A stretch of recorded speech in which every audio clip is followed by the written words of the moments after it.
Good evening. Welcome to the June meeting of the Eastchester Board of Fire Commissioners. We're reconvening from executive session. It's, can I get a motion to reconvene from executive session? So be it. 8:23. 8:23. So just Commissioner Laurie in a second. A second. Peter, all in favor? Aye. Aye. Okay, and I'll say aye. Okay. I don't have any real remarks tonight, so I'll just move on to the next item. We have one set of minutes from May 25th to adopt. The minutes have been circulated. Anybody have any comments or questions? Okay, can I get a motion to adopt those minutes? Make that motion. And Second. that's Mr. Baker and Mr. Laurie. All in favor? Aye. I abstain. And Jerry's abstaining. He wasn't here. Going forward, Mary Lou Falcone will be attending the meetings and taking the minutes. She's requested to attend the meetings and take minutes, so going forward, we're going to have her do that. Okay. When is Okay. she going to start? She was going to start tonight, but she wasn't feeling all that well. Okay. All right. So September meeting? No, we'll probably have some meetings over July and August. Okay. But our summer schedule hasn't been set yet, but you usually do a meeting or two over the summer. But they're sometimes less formal. Yeah. This is casual. Yes, casual. Apologize. I wasn't in the office today. Okay. So, fire activity report, Chief Grogan? Yes, sir. I apologize, since I missed last month's meeting, I was actually at the permit conference. I'm going to just do the totals for the 2 months. April was 279 alarms, May was 270, total 549 alarms. We did provide mutual aid on 7 occasions over the course of the 2 months, and we received on 2 occasions. I would make note, there were a few significant fires in the district that resulted in full department responses and mutual aid standby coverage, all of which were handled very well and quickly brought under control by on-duty working crews. They prevented further spread of fire and unnecessary loss of property. There were jobs well done. It was a little more significant involving the structures. There was the one on Nurse Road that fortunately nobody, it was a vacant house under construction. The guys got in there quickly. It was quite a large volume of fire, but they were able to expose it all in the hidden spots and prevent it from going any further.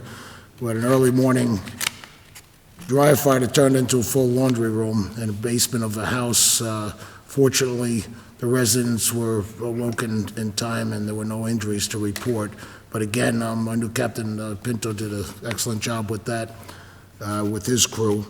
And again, it was just a few that actually required, we didn't bring mutual aid to any of the scenes. It was done with the manpower that was on duty. We did do some callbacks with limited results, and we kept those people so the guys could rehab. So everything worked out quite well. Shop report, it's pretty consistent. We continue to bring Ruscon in, regular in-house service and repairs here. Major work does go up to their facility. We had ladder 16 out, serviced, certified, and returned. Right after that, ladder 15 was due and went up to Ruscon. That has since come back after the service and the recertification of the ladder, although it was just returned and the paperwork's actually still pending. But that seems to be good. Tower ladder will not be due until later in the fall. We've also, with the assistance of Ruscon Truck, we finally got our engine 29 back out to the manufacturer, KME, in Pennsylvania. They help facilitate transport as they need to go pick up one for somebody else, so we got it to their place and they brought it out there. Part of the reason is, it's really not, we're not able to send like somebody like Vinny Spadaro driving it all the way out to Pennsylvania across state lines. So Russell is good enough to help us out there. It's out there getting warranty work. It's been for a while that there were some cracks in the steel in the cab that were allowing water to penetrate, and a few other things have come up. And we also had an extended warranty on paint, which there was a problem, so there's some blistering in the back. The intention is that it will come back with everything taken care of. And again, that's warranty work. Fire prevention still maintains a very busy schedule. As you see around town, there's a lot of building going on involved, and while we don't actually collect any of the fees from the towns and the permits, we still have to do a lot of the inspections for the fire safety. They also still do manage to get in some nice presentations. Recently, this time of year, they used the smoke trailer, whether it was at Eastchester, they do it through the home ec class. They were, I believe, here just the other day outside Bronxville, which Bronxville schools probably started off years back. They have a senior safety day, and we've been involved in it every day. I believe it's excellent because you're hitting them at an age when they're getting ready to leave and be off on their own at college. And we know, there's just certain things that you teach them that they don't learn at a young age. So Captain Pinterville's done an excellent job maintaining those programs, along with his Larry Vitarello. We should repeat that, what we just said, just so we're aware. What happens a lot of times when kids go off to college, parents, when they're bringing their kids to college, if they're staying on campus somewhere, in a campus setting, there's smoke alarms, smoke detectors, all that stuff is current. If they stay in off-campus housing, it's not always, the smoke detectors or CO detectors are working. So when the parents drop the children off at the off-campus housing and college dorms and that type of thing, you really have to check for smoke detectors and fire safety. What we do with the department is we invite, and particularly in Bronxville, because there was some tragic events, and I lost a good friend when I was in college in a college fire. You really need to have that safety program, and we do have the safety program here, and Bronxville fully endorses it, where they take their high school seniors and they let them use our smoke. We bring the smoke trailer in, and they use the smoke trailer, and Tuckahoe and Eastchester schools, if they want to be as proactive. Bronxville, it's not just us. They started years back, used to do it over by the Scout Academy. It involves police, EMS. It's just it's a good program. A safety day, and we've been involved, and it does go well. You teach them more. We actually try and, sometimes we have this extinguisher simulator. They'll use that because they're at an age where they have to take care of themselves. It's not the stop, drop, and roll days. But it is important, off-campus, sororities, or that type of housing where it's not necessarily maintained well, and just good practice.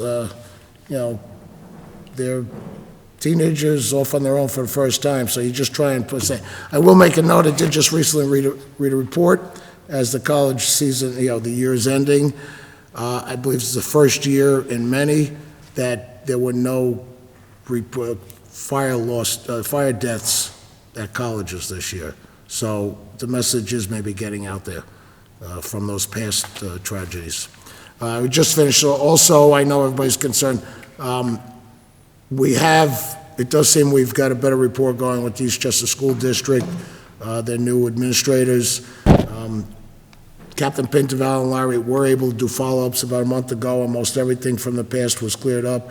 We've also been notified, actually a week or so ago, and invited to participate with the upcoming annual, which is, I believe, the second week in July. There's a few days scheduled. So we are being brought in. Great milestone, Mike. What? Great milestone. Hasn't occurred in, 20 years? Can't tell you what it might not have been that long, but there was one administrator years back decided to go private. But they've actually chosen to go a different route. They're still not using all of us, but they're using somebody that's through the BOCES program that is also available to them, just like we would be. And Captain Pinterville already has a decent rapport with the gentleman, so I think we finally moved in the right direction there. Okay. So, of course, last month I wasn't here. I was attending the PERMA annual conference. I don't know why they do it just before Memorial Day, but they do. And once again, I attended this once before. It's very informative, very educational. It's a day and a half of a lot of seminars. Pick up quite a bit. As a matter of fact, it's just not about injuries, workers' comp. They get involved in PERMA is very involved in just everything, keep their employees safe because they're public employee consortium. One of the things that have come out of that, we've managed to get one, it's a workplace violence refresher, and we've also incorporated the new revised harassment policy. I was only able to arrange the one session that took place on May 19th. We got Group 3 guys in. I'm working with Ms. Travers on scheduling the next 3 groups. Problem is, we've gotten into a time of year where I think it might be better to postpone because of the heavy vacation schedule. But my primary goal is that we've had recent hires that never had it the original time. But we really need to hit everybody. We have revised, and she did work in the new policy. She was able to work in our new policy into the whole program. I thought it went very well. There were many other items going on over the last 2 months, still very involved with the council on items and working closely with Mary Lou over the night shift. And,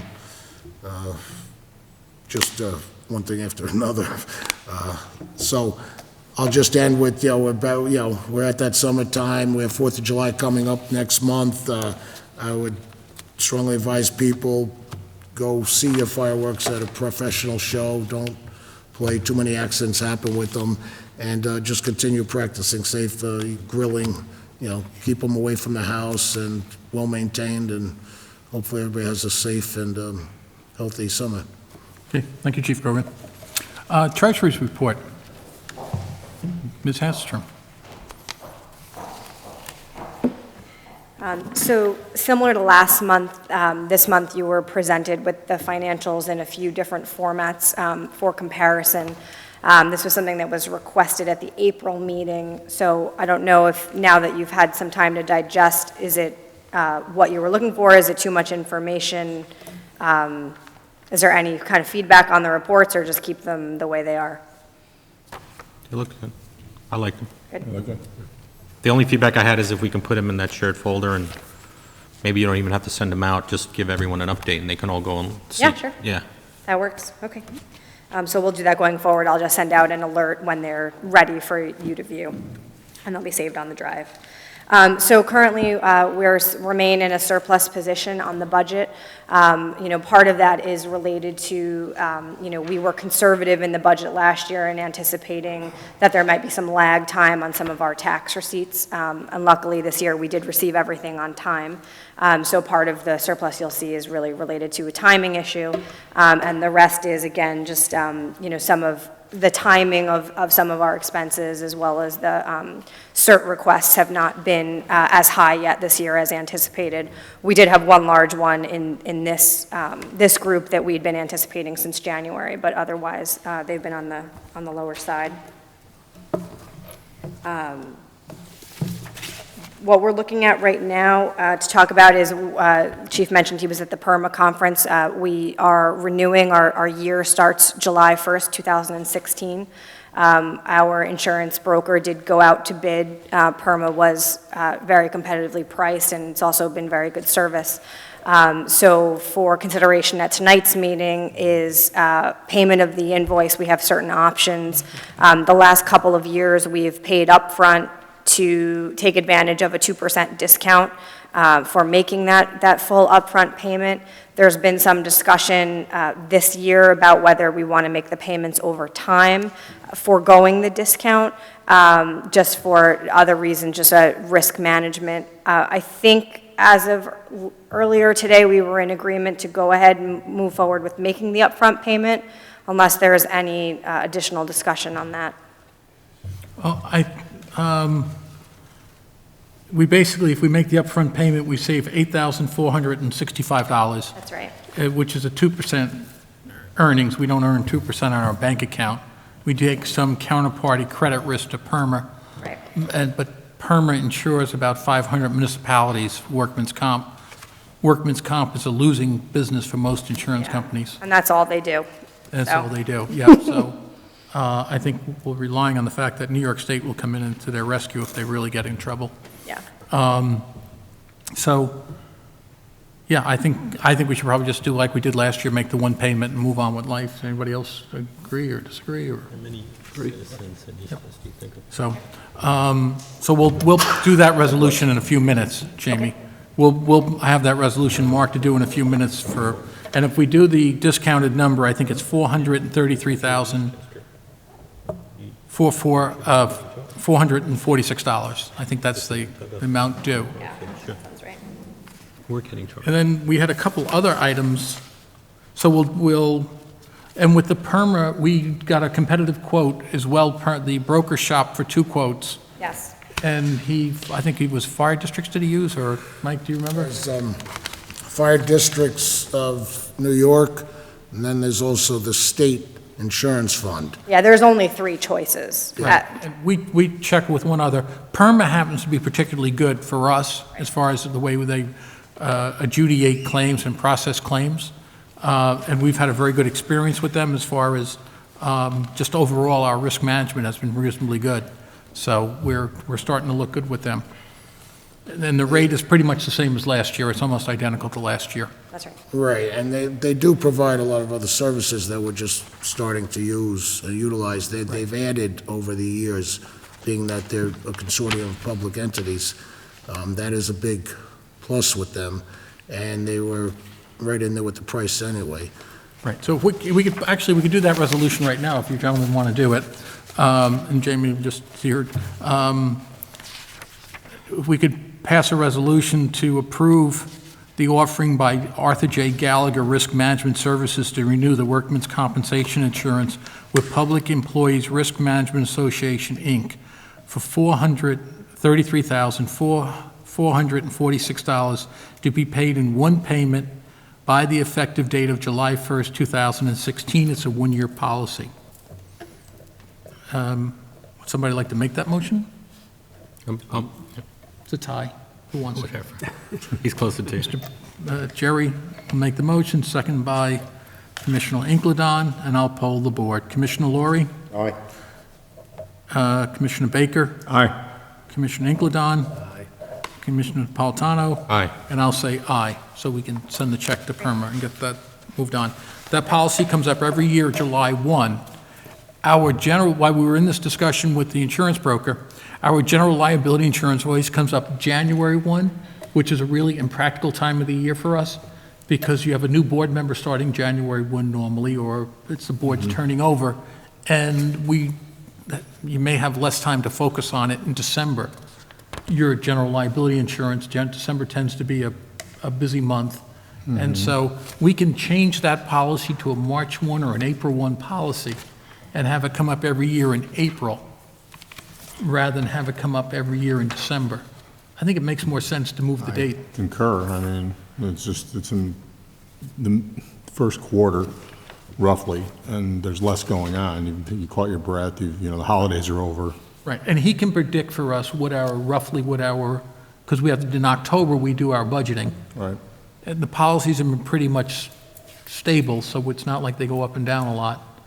Well, that's exactly why in the government, like in the Army and everything, New Year's Day is October 1st. That's when you start your year financially. Right. So let's do that if we can.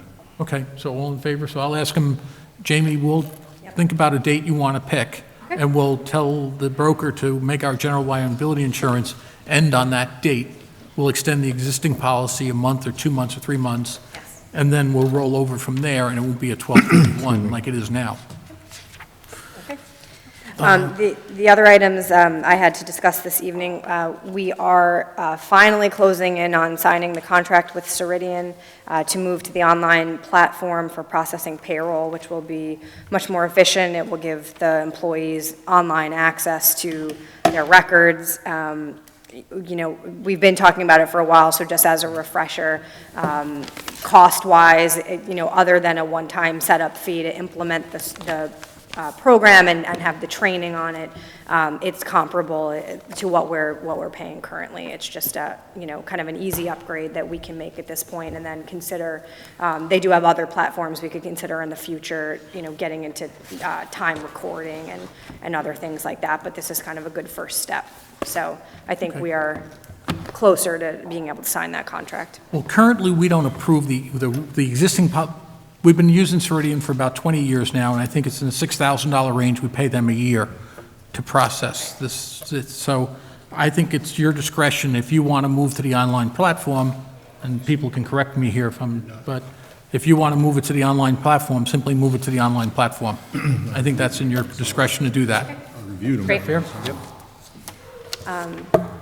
And then finally, the last thing I had is that I had mentioned at last month's meeting that we had been doing some research and due diligence around certain deductions that are taken out of our firefighters' paychecks, specifically as it relates to the pension and those that are contributing to it. We have flagged a discrepancy in the tax treatment, the way it was set up historically with our payroll provider. We've gone ahead proactively and fixed that so that going forward, it will be treated correctly in the employees' paychecks. The pension contributions are not taxable for federal purposes at the time you make your contributions. So we have fixed that going forward. Historically, it likely would have been something that would have been flagged by a tax preparer anyway, so I don't know how much exposure, if any, there could possibly be, but, you know, we certainly will recommend to our employees that are making the contributions to, you know, discuss it with their tax preparers. You know, if any kind of, you know, amended W-2s are necessary, we can certainly work with them on that. But, you know, something they can raise with their taxpayers, and we will be providing a notification to those members that were impacted so that they understand. And this is going to be clearly just the Tier 5 and Tier 6. That's correct. Employees that had a small portion of their pay contributed towards the pension system. That's right. And it's possible that their tax professional who did their taxes for them has already Would have saw flagged that. this And would have and flagged made it. the adjustment at and the made time the it adjustment when filed. they filed their tax return. Right. So these particular employees, if they had an astute tax person who was doing their taxes, would have just simply corrected it when they Right. did their tax return. Right. So If they hadn't, they're entitled to go back 3 years and file yeah. amended returns. Yeah, so anticipating it's a small impact, and it's also, we're not talking about big numbers, you know, I don't know what people's tax rates are, but, you know, the deductions are not that high. But we have fixed it going forward so that there'll be, you know, Right, no so- confusion going forward, and it'll be much more streamlined for them when they are filing their taxes. Right, and that way they'll get, they'll get more take-home money at the end Yeah, of this, A basically. little bit more. Okay, And it's only the Tier 5 and Tier 6s? Yeah, that's right, they're the only They're ones the that are only ones that contributing. contribute. No, Yeah. I'm just, Yes, I know that, we're just putting. yes, right, it's a limited amount. All right, so if you're a Tier 5 or Tier 6 employee, you should consult your tax preparer and make sure that you're okay. If you have an issue or you're not, contact you, and we'll work with you and get you new W-2s, blah, blah, blah, and help you refile. Absolutely. right. And the main thing The is, union president's in the room shaking his head, so. Thank you. the main box that would be missing on your W-2 is called cafe. So you got to make sure the money is in there. Well, this is actually slightly different than that. The next one is cafe, Then that's what it was too. Okay. okay? There was also we're going to reach out to, who is it? Centurion? No, it's Saks, what is their initial? Yeah, Saks BST? Yeah, Saks BFD. And there you want to reach out to Saks BFD and see if they can put together a small plan for us? Yep. Yep. And so I think if we can get them to do that, and that's simply to set up a plan so they can process the medical deductions, so it's more advantageous for the employee to get benefit of those deductions. Yes, that's correct. So we've addressed the pension deduction at this point in time, and now we'll be doing some additional due diligence around the healthcare, you know, for those members. Again, it's a limited amount of members. And it's also a that limited are- amount of money. It's an extremely, it's not a large amount of money at all. But it's a proper way of proceeding with it. Absolutely. Yeah, we want to make sure everyone's getting the Right. right treatment for tax. Right, so we should just have Saks, BST. yeah, Yes, we will. put that program in place, and Yes, it'll make that they have a move. specialist that will be able to help us set it up. Right. And then there was one other thing that I had on my agenda that the board is thinking about. for you to look at. We had, so we have the payroll service, the payroll service you're going to move forward on. We're going to do the plan. And we received a letter for, and it had serious implications for, expense to the fire district of somewhere between $5 and $7 million for a pension plan change if there was that there's a potential liability out there, we'll call it. In somewhere between the numbers of $5 and $7 million in this, we'll call it a dispute that, and so the board is just trying to say, okay, if we were to had to spend somewhere between $5 and $7 million in some reasonably short period of time, I mean, within a year or 2 years or something, how would we get that kind of money to do that, or what we would do to do it? And so I think we're going to request from you if you could come out with some plan that says, okay, we need to save $2 million a year. What will we have to do? Okay. And how could we do that? Just, pick a number, whether it's 2 million or 1 million, or just do $1 million a year, and then we could just ratchet up the numbers down and say, if we needed to save this much money a year, what is a possible way of doing it without raising taxes? Okay. Okay, so assuming we're not going to raise taxes, and we need to save $1 million, what could we do? Okay, I'll take a look and, I mean, if you could take a look and report back, and maybe our summer schedule it'll be sometime July or August, we'll figure that out. okay, I think it's important to mention that we don't think that we're going to have to be, we would lose in a decision and we'd have to pay that money. But this is a, No, we don't, Paul, we're believed that it's a very, very outside possibility that we would have to write this check, but we want to prepare ourselves that if we did the unlikely outcome, we wrote a check, we would have to be reasonable to know how we would do it, Yeah. And so, without raising taxes, because that's not an option for the board, okay. so. So Yeah. we want to communicate what it's about. I mean, I think we're a little bit too ambiguous about it. Okay, I'll make it more ambiguous, less ambiguous. We received a grievance from the union, and the union is asking us to modify our pension contributions, and we received a letter from them at the same time that was provided, actually, the letter was from New York State.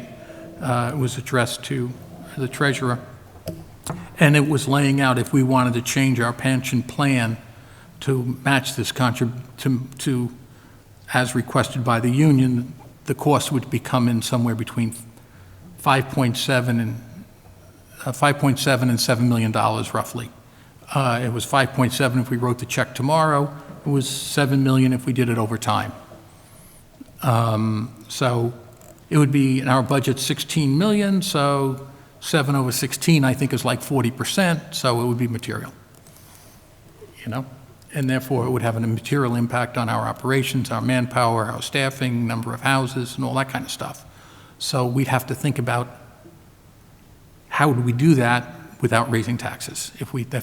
But the probability, if you were looking at a bell curve, as we used to think about risk on Wall Street, you would say it was a 5-tail event or something, 2 standard deviation or somewhere way out there on the bell curve. But Right, but the effective change is that historically, we've been doing final 3-year averaging for people to make decisions on their pension. yeah, I don't want to. This change- I don't want to go into the exact details. This change would be final year averaging.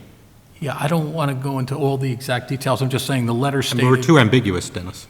Oh, no, it says anywhere between, if we do it tomorrow, it's 5.7 million. If you do it But in, the change is final 3-year averaging versus final year averaging. yeah, the term that's used is called final year averaging, but I don't want to go into the particulars exactly.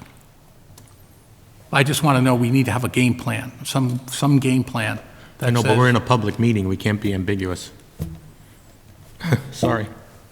Okay. All right, so Jamie, if you could draft that, that'd be great. Yep, absolutely. Thank you.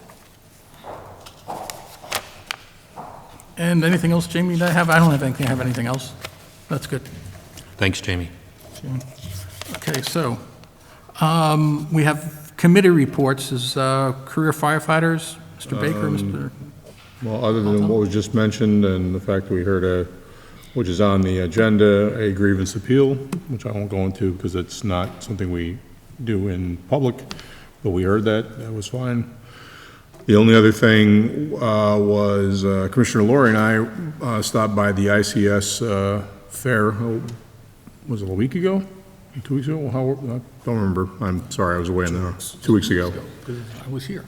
Were you here? Oh, I was around. I've been gone for 2 Yeah. weeks and it was there. Anyway, the union had a booth set up for, as a fundraiser, I guess, for cancer awareness or something, and they were judging your time on fastballs, and they had it set up for various age groups with prizes for each age group. There was even an age group for people like us. I'll be filing a 207A claim.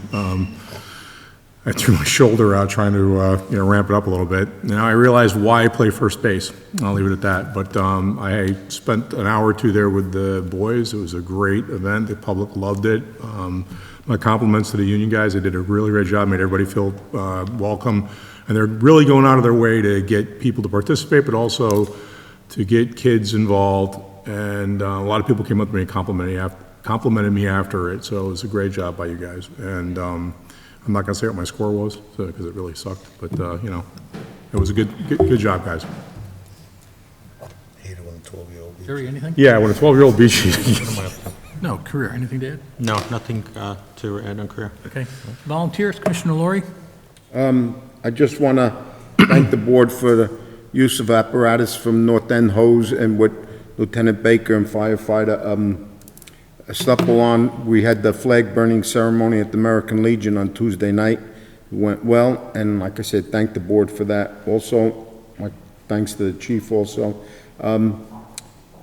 Unfortunately, the Memorial Day parade was not to be due to the weather, and we were going to use the shop truck to pull the hose cart, but we're going to request it again to use it for the Mamaroneck Day parade. I think it's June 29th, Tommy, is it? It's June 29th, it's a Tuesday evening. Wednesday evening. Yeah, it's June 29th, and No, either am I. the shop man, Mr. Spadaro, will probably be driving it. And the only other thing else I have, Chief, you didn't get the chaplain's hat badge yet, did you? No, I haven't seen that coming yet. I'll take- Okay.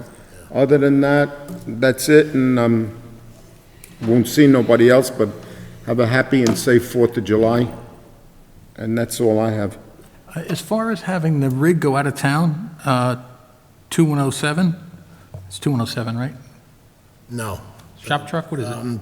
The vehicle that's available to Deputy Chief Medina would be 2104, which is used by fire prevention. Yeah, but they wanted to use, you weren't here last month, Mike, and Commissioner Laurie requested they use 2107, the shop truck, to pull. No, the utility truck, not The the shop utility truck. truck. You're talking about 20... Vinnie's truck. Yeah, Vinnie's truck. 206, yeah. Because he even waxed it for the parade and all, but like you said, we didn't use it. We're gonna pull the hose cart with it, because we don't, when we were thinking the first, Okay. Yeah, no, I'm here, and I didn't realize... no, because Commissioner Winter thought that he was gonna get paid for that at the time, and I said, no, it's all volunteer work. Well, he did make a comment, because Yeah. I was Yeah. up north, and, it was a Exactly. shame, because you make the trip, I make a point of coming home Sunday night, so I'm here for the Bronxville and Eastchester events. It was disappointing to hear they got canceled. I do remember Vinnie saying, so I didn't realize that was the plan, because I thought it was odd. He commented, oh, sure, it got canceled because I waxed the truck. Now, but here's the only question, Mike. Are you comfortable with Vinnie Spadaro only Vinnie Spadaro, not a fireman, Vinnie Spadaro, taking the shop truck to Mamaroneck, towing a van? Personally, I would have no problem with it. Okay, then Vinnie, move on. we trust him to drive our fire trucks across the No, bridge I'm to just, Ruscon. that's the only question. I have always made a point, just like, 2104 is available for the deputy chief only. I don't want other people, like, if they were to request it for a parade or something, No, we're not requesting, we're just asking for the utility truck with Vinnie driving it with the hose cart, that's all. I have no problem. If Okay, it's we'll move Vincent, on. he's an employee, he's covered under our insurance. Okay. I have no problems Okay, whatsoever. we move on then. All right, so that's fine. House and apparatus, Mr. Inkledon, Nothing. we ready to execute that? Should I sign that? Yeah. Okay, good. Budget and finance, I don't have anything there, or, Peter, you have anything? No. Health and wellness, we had a meeting scheduled that was not scheduled, and then we have to reschedule a meeting. Correct, yeah. One point on that, the union's roster of health and wellness members, it usually was 3, I think it's up to about 6 now.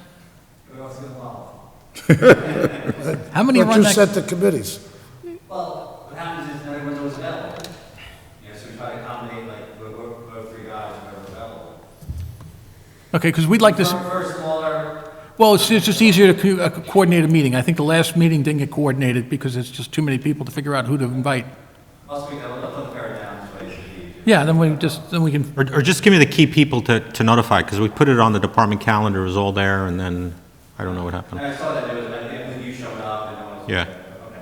Well, I'll speak to them. okay, so tonight's business. I had on here uniform policy because the chief was getting commentary about when different parts, when Change from winter to summer. winter, yeah, when the summer gear comes in play. Yeah, I neglect that.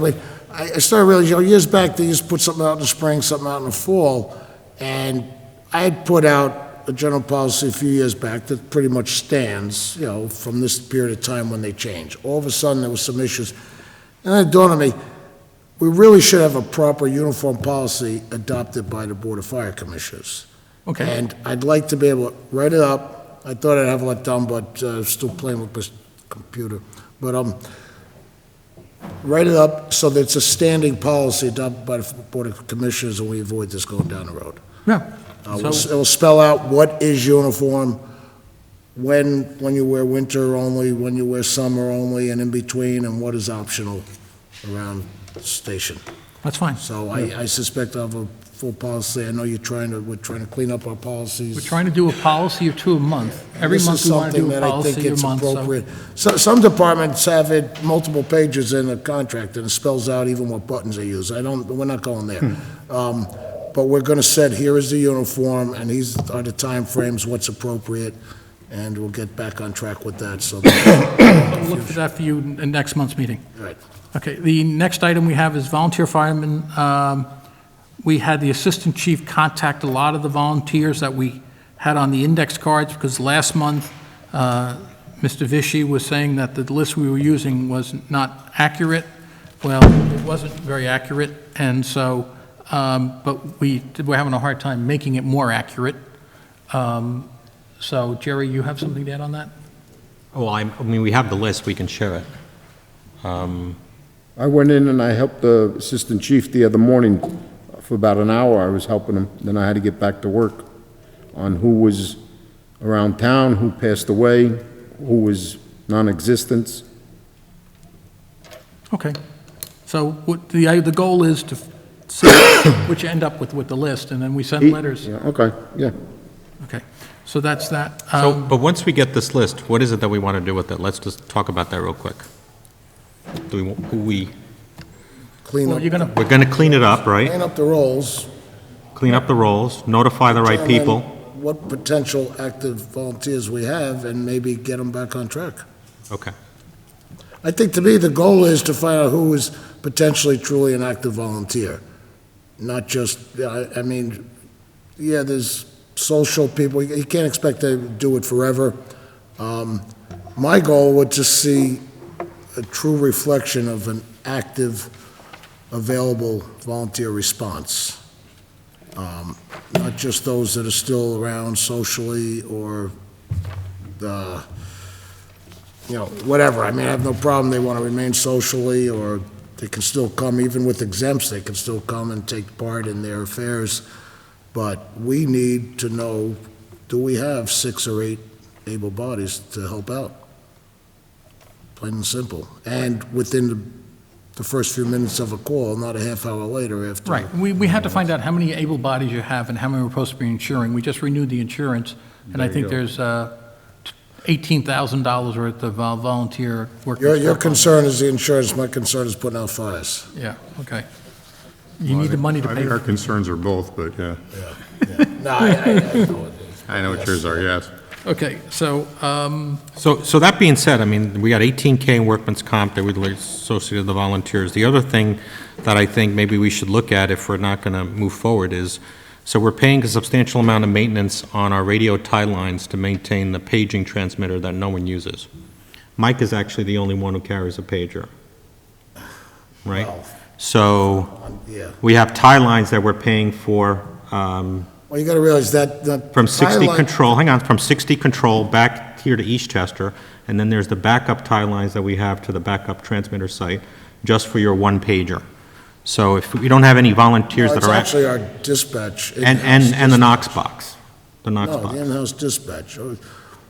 The Right, so the if we- dispatch is received, the initial alarm VHF, is right. received on VHF. Right. So I would like to look at that, because if we really, it's supposed to be a paging system. If we only have one pager on it, maybe we can transition that to the UHF network and be done with it.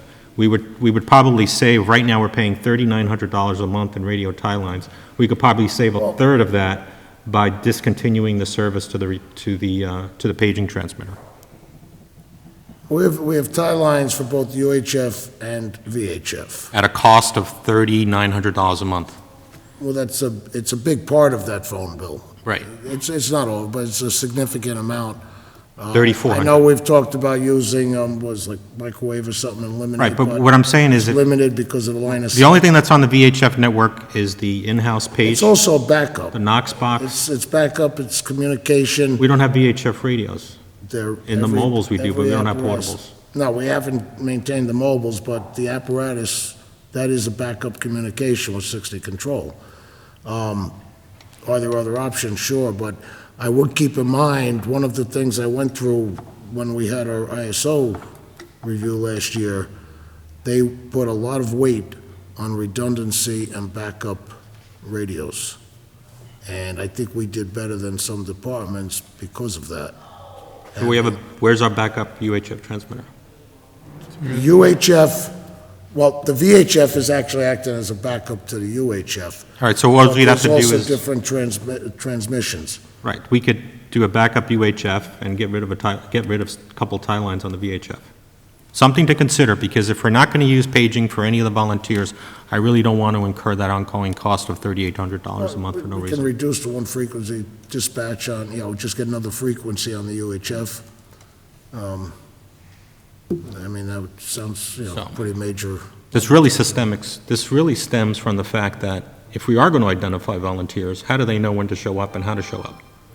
in my world, text messages in my world. I agree with that, so Obviously, maybe we look who at it. sends the text messages? You are responding, there's a lot of services that are doing it. Actually, the assistant chief already started looking into it, the Yeah, assistant they did. volunteer chief.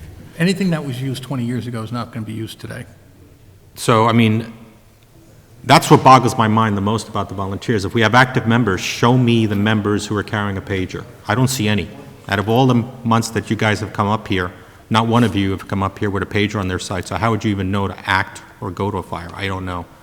We don't have emails, we don't have phone numbers. I don't even know how you guys would be notified. And I went to look at it, it's a substantial amount of cost. I see no value in incurring that $3,800 a month to maintain transmitter sites that are paging out nobody. So, we gotta look at that. All right. Next. With the Narcan, Mike's trying to move forward on that. Well, I wanted to leave that to the end. Do you want to talk about that now? Well, that's the last thing I have on the board agenda items before public comment and not Local 916. So tell me when you want me to talk about that. Want to do it at closing comment? Do it at closing comments. Whenever you want. Well, right now, I can vote not Local 916 up to speak. Okay, that's fine. No report. No report. Well, no, we're not there yet. And I'm going to probably enlist your help. So do you want me to talk about Narcan? Because I might have Talk to. about Narcan. All right. So I investigated the use of Narcan in the department. We have no tie to Eastchester EMS. Actually, Dr. Flores isn't even the doctor of record for Eastchester EMS. No, he is not Right. EVAC. So Dr. Flores is our doctor, Our medical director. So Dr. Flores is more than willing to support us. He's Okay. already indicated that. Right, so what we have to put in place is if we come up with an extension of this Health and Safety Committee and identify members to put together a policy of when Narcan is used, which basically is already done because these policies are out in public domain, particularly with the International Association of Fire Chiefs. There's standard ways of using Narcan for internal policies. We'd have to basically plagiarize it, change it around to meet our needs, okay? The goal was to just get Right, EVAC's so protocol once we and- get this policy, but they're on, we don't need to follow what EVAC does. No, we don't need to, but if it was... I think it'll just complicate it. Let's just do what we need to do so we can do the right thing. Let's not get Eastchester EMS because they're doing the right thing already, and now we need to do the right thing. So all you have to do is put a simple policy in place about the use of Narcan Protocol. or protocol. Once we get that protocol, Dr. Flores will be more than happy to review it, and it doesn't sound like he would have a problem accepting it. I know, I've already said, he's indicated, he just needs it to sign off, then it has to go to REMSCO so they can approve it. So it is all on us to make Narcan proliferate within the department. No one else is holding us back other than ourselves right now.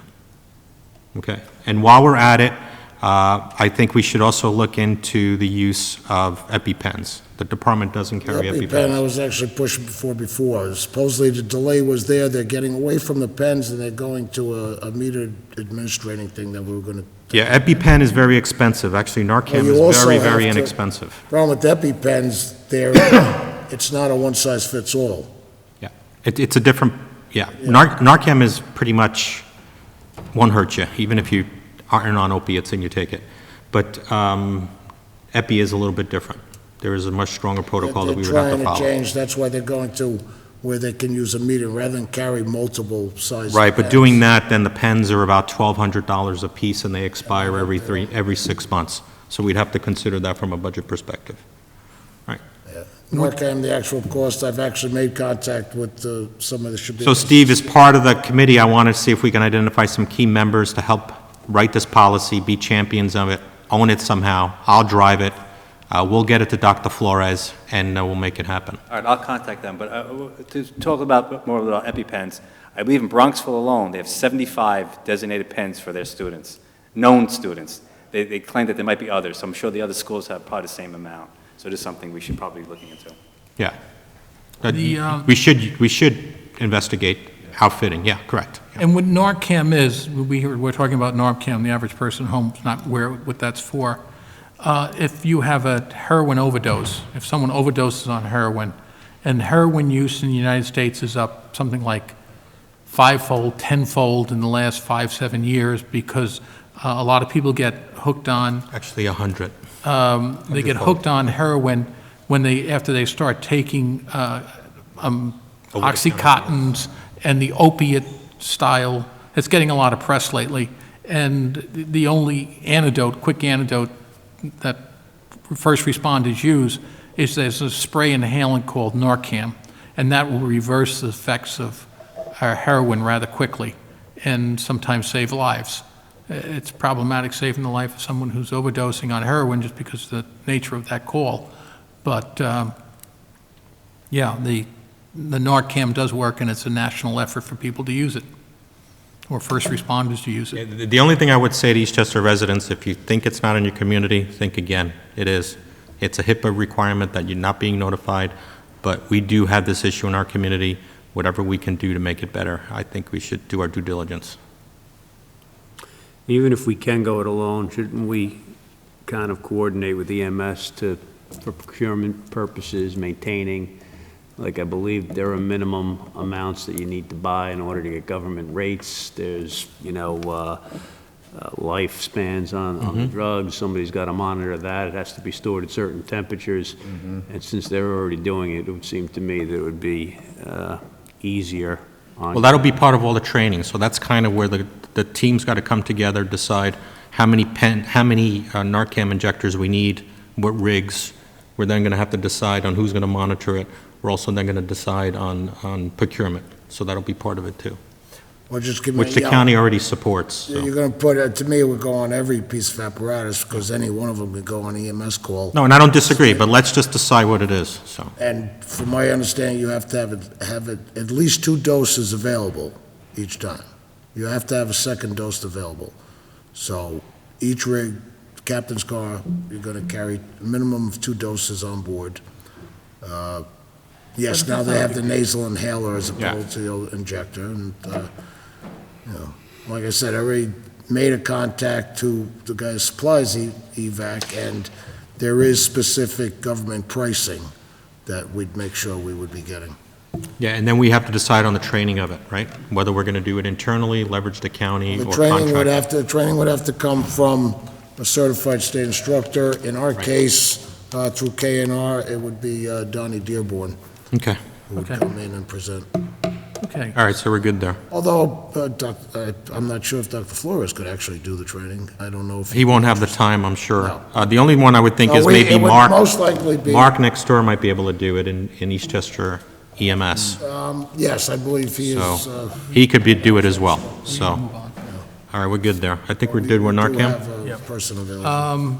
Okay, so now we have payment of bills and we have public comment. We'll do payment of bills first and then public comment. How's that? Gentlemen, read through the bills? Yep. Anything you see, we saw a $1.5 correction, but we'll let that go. Okay, so we have 2 sets of vouchers were provided. The June 18th vouchers in the amount of $467.89, and then the June 16th vouchers for $256,136.49. We had a vendor credit of $107.97 for a total voucher of $256,136.49. So who would like to make a motion to pay all those bills? Mr. Inkleton? Yep, make the motion. And a second by Mr. Baker, maybe? Sure. Mr. Baker, and I'll poll the board. Mr. Laurie? Aye. Mr. Baker? Aye. Mr. Inkleton? Aye. Mr. Napolitano? Aye. And I'll say aye. So, Jamie, you can pay the bills. And any public comment? Anyone? Any board member comments? Just wish everybody happy Father's Day for Sunday. Enjoy yourself on your barbecues. Yep, and have a safe and enjoyable summer. So the only thing that I have is, I noticed that there's some volunteers in the audience, so, from the team. I wanted to give you guys some of these documents that I found online. You can come pick them up afterwards. It's actually a manual that's done by a well-renowned doctor on running a volunteer fire department. So it's actually a periodical. It's about $15. I would recommend that you get a copy for every one of the volunteer firemen board. It kind of sets out the procedures. And actually, this is a presentation that same doctor put together. I have a copy of it, so if you want to present it in your next volunteer meeting, be more than happy to lend you a projector. If you guys want to start talking about resurrecting the volunteer organization and kind of making it better than what it is today. So this is yours, if you guys can come up and pick it up as well. Also, the Eastchester Green Knolls Greenvale Community Association has presented us with a plaque. Pat Mastalone has presented this to the Eastchester Fire Department. I'm going to present it to Mike, but it says, presented to Eastchester Fire Department in appreciation for all your continued service and dedication within our neighborhood and community. Green Knolls Greenvale Community Association. So I would ask Mike that I present that with you, and if you can put it somewhere in the firehouse. We'll find a spot in headquarters. They weren't able to make it this evening, so. Okay, so with that, motion to adjourn the meeting by Commissioner Inkleton, and a second. Nobody wants to go home? Sure. Mr. Baker, Heck, yes. all in favor? Aye. Aye. Thank you, and have a nice summer.